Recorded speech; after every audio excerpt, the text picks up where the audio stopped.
If you've been diagnosed with religious OCD, you might be wondering how long it's going to take to get over this. What will life look like a year from now, 5 years from now, 10 years from now? Will OCD ever completely go away? Well, my name is Jamie Eckert, and I share biblical content for Christians who are struggling with the insane rumination cycles of religious OCD. And today I'd like to share a short devotional about rebuilding life after religious OCD.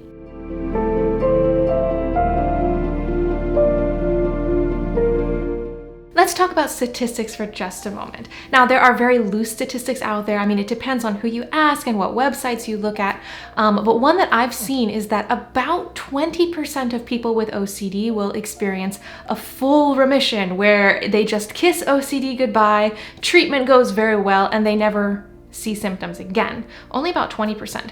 Then there's another 50% chunk of people who will see a radical reduction of their symptoms. They will do much better after treatment, but they still might be vulnerable to flare-ups during times of stress or spirals when, sometimes things get out of hand and, so it may still pop up from time to time throughout the future. I want to tell you, I am not in that lucky 20%. I do still manage my OCD and I can experience flare-ups. I know myself that I need to be careful during times of stress. And I think that you can probably relate this in a similar way, let's just say, to a diabetic person. They might manage their diabetes very well, but they know that if I do certain things or if I don't manage myself very well, I'm gonna see symptoms return. For many people, OCD is like that, and we do end up having to manage ourselves and just watch out for those flare-ups as life goes on. So statistically speaking, no, not everybody that goes into treatment is going to get a full remission.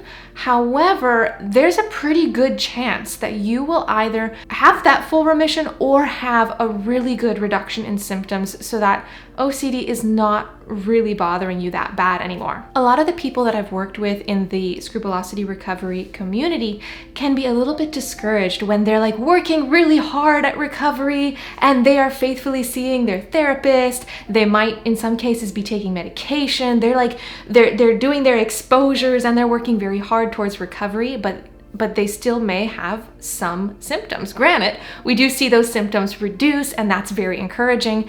But I do get the question sometimes, like, hey, is this ever going to be completely gone? And of course, that's a question that I can't answer for you. It's definitely a journey for each one of us. But I think what's important to remember is that wherever we are in the statistics, whether we're in the lucky 20% or not, we need to remember that God is with us every step of that way. And that even when we struggle, when we have flare-ups, when we have an unexpected spiral during an unexpected time of life, that we haven't been forgotten by God. We're never out of His care. And what I wanted to just share with you today is a few thoughts that have blessed me as I've considered my own recovery experience and what that's been like just for me personally, trying to get my OCD under control. I want to start by sharing with you a really simple story from the Gospels. Now, as soon as they had come out of the synagogue, they entered the house of Simon and Andrew with James and John. But Simon's wife's mother lay sick with a fever, and they told him about her at once. So he came and took her by the hand and lifted her up, and immediately the fever left her, and she served them. So here we see this very simple short story about Peter's mother-in-law being healed. And I want you to notice the immediate reaction that she had. As soon as she was healed, she got up and she started to serve. This is such an important principle for recovery. We are healed in order to heal. We are saved in order to be a channel of God's salvation to others. The blessings that God pours out in our lives, whether that's healing or salvation or knowledge, whatever it may be, it's not merely for us, but it's so that we can be that channel of blessing for others. And this is a principle that I believe can be critically helpful in your recovery experience. And I'll tell you why that is. When I first found out about OCD, and it kind of blindsided me. I was like, I never even heard of OCD before. What is this? And it was definitely a really steep learning curve. And so during that period of time after I had my surprise diagnosis and found out, oh, this is what I'm dealing with, I spent a lot of time online in support forums. Like I was spending, like I could say probably 1 or 2 hours a day, sometimes more, just interacting with people, Facebook groups, online forums that were specifically devoted to scrupulosity. And in the beginning, it was for me to learn, what am I dealing with? What is this? Oh, wow, other people deal with the same thing too. But as time went on, I really devoted quite a lot of time to trying to support other people. And by the way, that's how this whole thing started, of me being a scrupulosity coach and just like working with other people that have this disorder. It started out of me trying to figure out how I could get better. And along that journey, as soon as I would find something that would help me, I would immediately start sharing that with other people. And if I was seeing people make comments about things they were struggling with and how could they deal with it, I just felt really called to try to work with them and help them wherever I could. And what I found was so precious, because I found that every time I helped another person, it would reflect back on me. And, it could be that if every time that I would remind another person, oh, this is the principle that you should be using right now, to not pay attention to the thoughts or what have you, it was strengthening that in my own mind every time that I would try to help another person. And of course, we know this from educational psychology, that when you teach another person, you are truly learning it for yourself. And so the best way to deeply learn anything is to teach another person, to support another person. And I really believe that single thing was probably one of the most impactful things that helped my own recovery experience, was intentionally going out of my way to see, how can I be a blessing to other people who are struggling with the same thing? How can I help them? And that just helped me so much in being able to cement in my own mind what I need to do for my recovery. However, as we read this story about Peter's mother-in-law, I think there's another principle that we can find in the story. And I'm not saying that you have to go and be, an OCD guru and help people with OCD. That's not necessarily your calling. But what we see with Peter's mother-in-law is that as soon as she was healed, it says she got up and served them.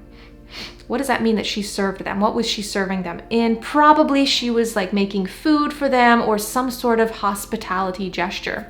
So you might be thinking, okay, Jamie, does that mean if I'm healed from my OCD, I should make food for people? What if I'm a really bad cook? Well, I'm not saying that the same kind of service that Peter's mother-in-law offered is the same service that you and I should try to share with the world around us. I think what we can glean from that passage is that we should serve in whatever capacity it is that we have for serving. That's why I believe it's very important for us each to know our spiritual gifts and to know what is it that God has gifted me with to be able to bless the world around me. And that is what I think helps us to just take the grace of God in and just channel that out to others. We need to know what is my unique ability that God has given me. The benefit of serving others when we are in the recovery process is that it gets the focus off of ourselves. That's something that we need to be really careful about with OCD, is that OCD has an incredible ability to make us morbidly self-focused. Not because we're arrogant or something, but because there's just so much fear, so much anxiety that we're just constantly internalizing to try to fix ourselves. And that makes us a little bit inward focused. But when we're thinking about service and about blessing others, that gets the focus outside of ourselves.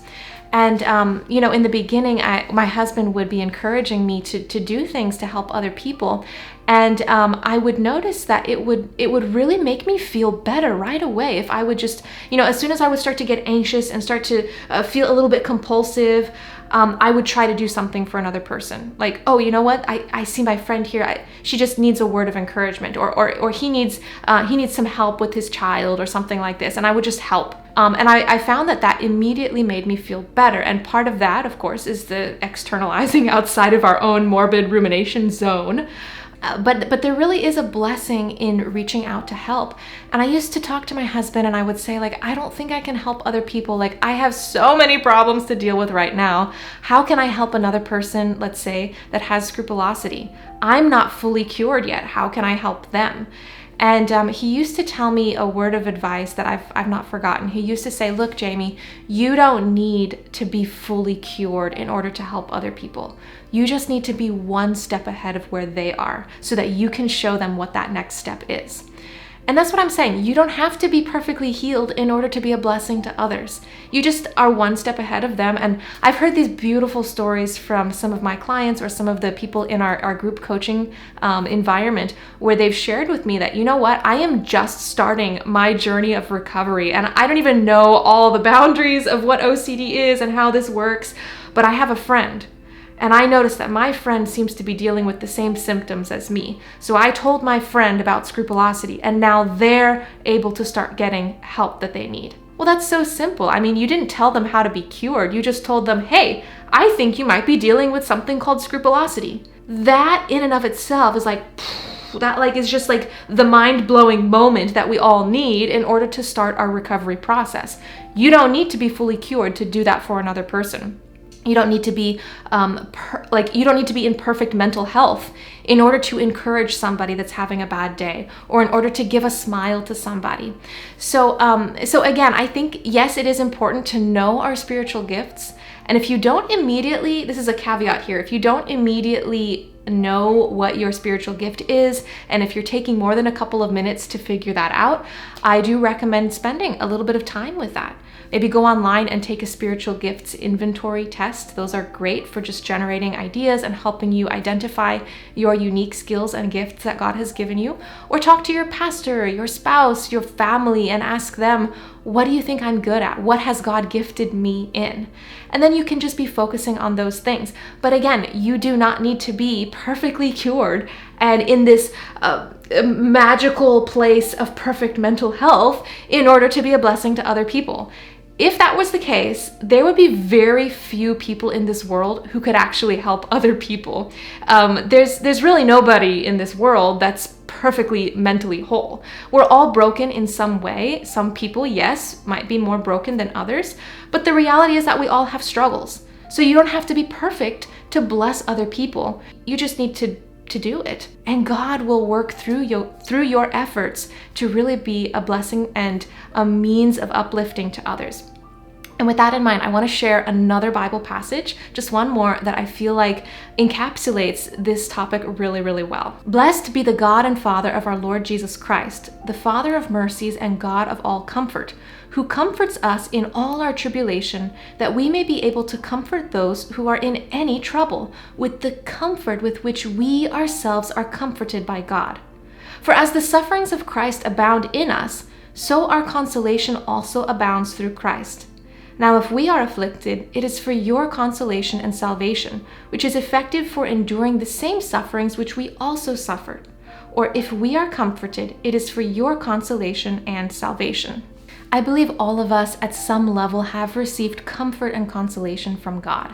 Now, if you are in the throes of OCD and you're just in that deep, dark valley of despair, the last time that you felt comfort from God might feel very far away. But I would encourage you to simply look back to the last place that you saw the light, the last moment that you felt assurance, and just keep that as a jewel in your memory and say like, okay, I'm going through a really hard time right now, but I know I've had moments with God that have been very beautiful. And I know in the future, of course we say this by faith, not by feeling, I know in the future that my closeness and my assurance and all those good things that I've experienced with God, I know I'm going to feel that again. Right now, my feelings and my thoughts might not be cooperating, but I believe by faith that God will comfort me once again. I've received some comfort. I'm receiving some sort of comfort now. I know there's going to be more in the future. That little bit that I've experienced, I know that that's not just for me, that's for others as well. So the comfort that I have received from God, I'm going to share that with other people. And I guarantee you, like, I'm not even kidding, I really guarantee you that as you search for ways to bless other people with the comfort you have received from God, you are going to just exponentially multiply the joy and happiness and the comfort that you have with the Lord. So it's kind of like a weird calculation and how that works in the kingdom of God, that by giving we actually get more for ourselves. But I cannot stress enough, this is one of the biggest things that helped me in my recovery. And I know that as you seek for service, you will be blessed. One caveat: there are some people in the OCD community, the religious OCD community, that struggle with ministry and evangelism and service compulsions, where we do service like anxiously and fear-based, and we just are doing it as sort of like a religious checklist. That's not what I'm talking about. This is not meant to be a compulsive activity. This is just simply meant to be a way that I want to bless other people. I want to help other people. I know that it's going to actually benefit me and them. So Lord, please pour into me your grace so that I can extend that to other people. And it's the best medicine for your soul. I absolutely recommend it to you. Not as a compulsive measure, but simply from your heart as you seek to share what you've been given. So what will your future with OCD look like? I really can't tell you. I hope that you will be one of the lucky 20% to have a complete full remission. But even if you're one of the 50% that just has a really big reduction in symptoms and you have to manage, as I've been doing for the last years, I know that that's still a really good outcome. God is healing you, God is with you, and He is pouring into your life what you need to take those next steps. So wherever your life takes you, I just really want to encourage you, don't wait to be a blessing to other people. Don't feel like you need to wait until you've got it all perfect. Start now with comforting and encouraging and blessing other people. And as you do this, I know you will just see that reflected back in your life in so many spiritual benefits. So may God bless you today. I hope this devotional has been helpful in some way. May God encourage you to go out and continue being a healed healer. Thank you so much. I look forward to seeing you next week for another video.